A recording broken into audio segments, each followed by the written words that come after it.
in order to finish my new album, I need to record, mix, master 3 new songs. So I thought in this hopefully one continuous take video, I'll take you through how I go about finishing a mix master. I've made some notes. So once the song is tracked and arranged, what is next? I won't go into all of the ins and outs, the grisly details of mixing, but mixing, production, recording does happen, in my process at least, during the entire process. So when I'm intentionally using certain microphones, using certain techniques to try and reach the end goal in a purposeful way. And that leads me to my next point, which is, what is the intention of your song? How do you know when it's going to be finished if you don't know what the intention is initially? Obviously, there's a certain amount of self and musical discovery along the way, but you need to know the intention. So where should everything fit in that 4-dimensional, so to speak, picture of the music? 4 dimensions being the left, the right of the stereo image, but also the depth, the space, or the spaciousness of that sound, and the 4th dimension being time. Are there elements competing in that spectrum within that space in the EQ or general dynamic sense? And of course, dynamics can refer to level, but also time elements. Everything that's changing within your music can be considered a dynamic element, and how are those things balanced and weighed up in relation to other things that are happening at different times, separate times. There's a dynamic element for you of the phone notification. Other things to consider in terms of dynamics are, so obviously equalization, traditional compression dynamics limiting, saturation, how saturated something gets or gritty something gets over time, effects, how wet or dry things are during a passage or piece of music, how is it emphasizing or de-emphasizing certain things, but also automation. So automation is a big process in relation to all of that, and the dynamics of the mix process within and inside the tune. Something that I do also, is just a technical point, is I turn on any high quality or oversampling settings when I'm bouncing up final file. So there are lots of different ways of judging your mix and being happy with it in relation to what your intention is, emotionally, technically, final format, all this sort of stuff. How do you go about judging that?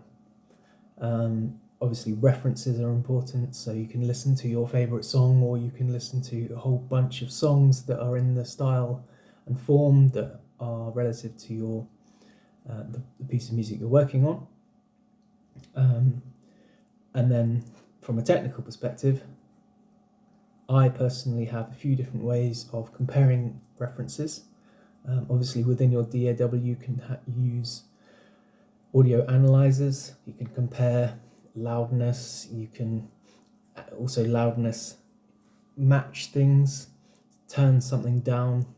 Obviously you need to firstly establish what level and loudness your music is in relation to your reference, and match those together, and then listen. Once you've turned the reference down, does it have way more bass, or does your song have way more bass? And why is that? Why do you have way more bass? Is that because you have bad or unideal acoustics in your listening environment? Are you listening on headphones that aren't an accurate representation? Personally, I track everything on Sony MDR 7506 headphones, and I use my main near-field monitors as Neumann KH80, which is quite a small monitor. I also complement that during the mix process with Beyerdynamic DT77 Pro 80 ohm headphones. But towards this latter stage of finishing a mix master, I also go out and check my music in a car. I've got some speakers in a living room that I listen to. I also listen on the phone speaker, and I also dip in and out of listening in mono to compare levels, and also all of these other things, the EQ, the saturation, the FX, all of those things, listening in mono and in stereo and in the car and elsewhere. I do have a slightly nicer pair of headphones as well, some Sennheiser HD collaborative pair with Massdrop, the 6XX model.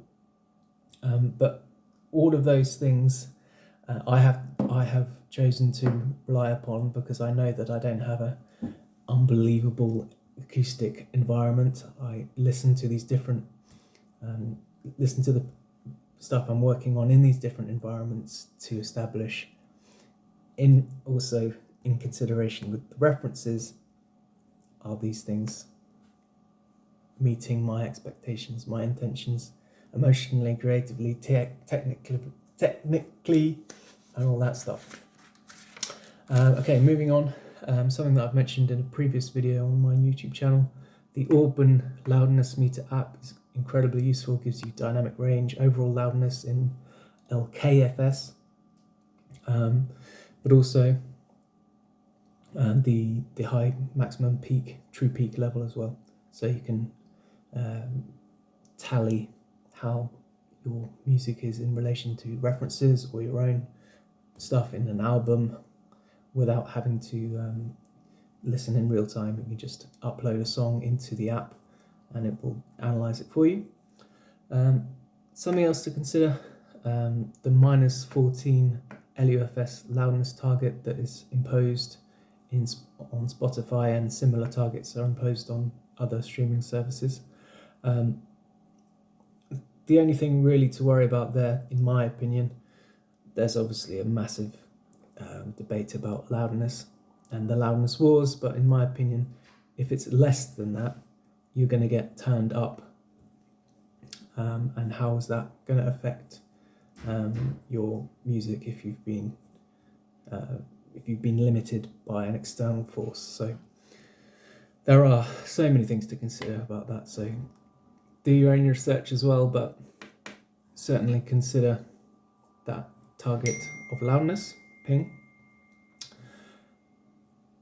Once I go through all these different iterative processes of going through different listening environments, and I'm happy with my intention, and I'm happy technically and all that sort of stuff, there are a further and final few things that I'll need to do, particularly tomorrow, in relation to finishing my song February the 14th.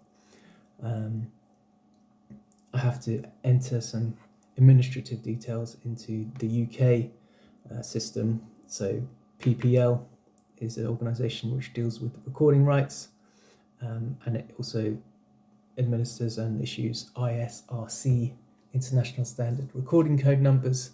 So I have to enter that and make sure that database is updated with my song, February the 14th, with its final duration and who wrote what. In that case, it's all my music. And then I have to tie that in with my PRS registration, Performing Rights Society in the UK. So there's some metadata things that have to be worried about.